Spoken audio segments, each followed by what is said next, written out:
আসসালামু আলাইকুম।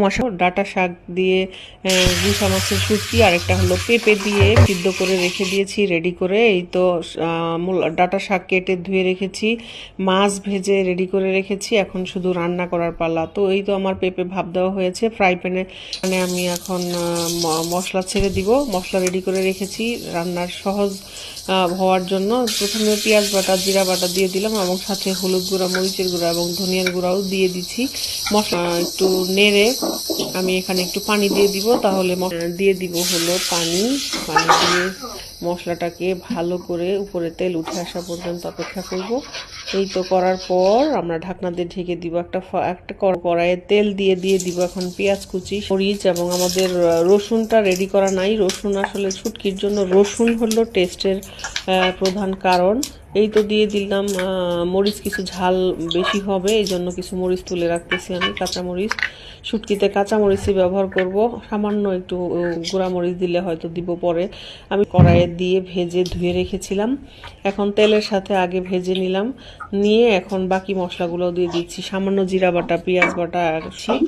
শুটকির আমি একটা ঘ্রাণ পাচ্ছি, হাতে বানানো শুটকি, গুলশা মাছের পরিষ্কার করে ধোয়া। এর মধ্যে দিয়ে দিব পানি। মশলাটার প্লেটটা ধুয়ে পানি দিয়ে দিচ্ছি। এইটুকু পানি হয়তো হবে না, আমার আরেকটু পানি লাগবে, কারণ শুটকিটার ইটা একটু শক্ত আছে, ভাজার পরে আরও মচমচে হয়ে গিয়েছে। তো আমি এর মধ্যে আরেকটু পানি দিয়ে কষানো এবং সিদ্ধ হওয়া পর্যন্ত অপেক্ষা করব। আর একটু পানি দিয়ে ঢাকনা দিয়ে ঢেকে দিব। তারপরে আমরা এখন চলে যাব। আমার মশলা কষানো হয়ে গিয়েছে, মাছের জন্য যে মশলাটা চুলায় দিয়ে দিয়েছিলাম, এখন আমি দিয়ে এটাকে আমি কষানো মশলার সাথে মিশিয়ে আবার ঢাকনা দিয়ে ঢেকে দিব। আর একটু মশলা এবং পেটের জন্য স্পেশালি যাদের গ্যাস্ট্রিক বা অন্য কোনো সমস্যা থাকে, হজমে পেঁপে দারুণ পেটকে ঠান্ডা রাখে এবং পেঁপে খাইলে দারুণ একটা সবজি, পেটের জন্য খুবই ভালো।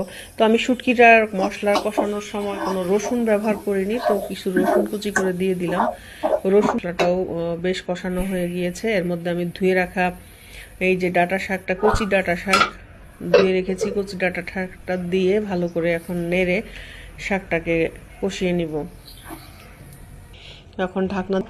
ডাটা শাক আসলে এমনি রান্না করলে যেমন তেমন, শুটকির সাথে বা চিংড়ি দিয়ে যে কোনো বা ডাটা শাক খুবই মজার হয়। তো আমার পেঁপেটাও হয়ে গিয়েছে। এর মধ্যে আমি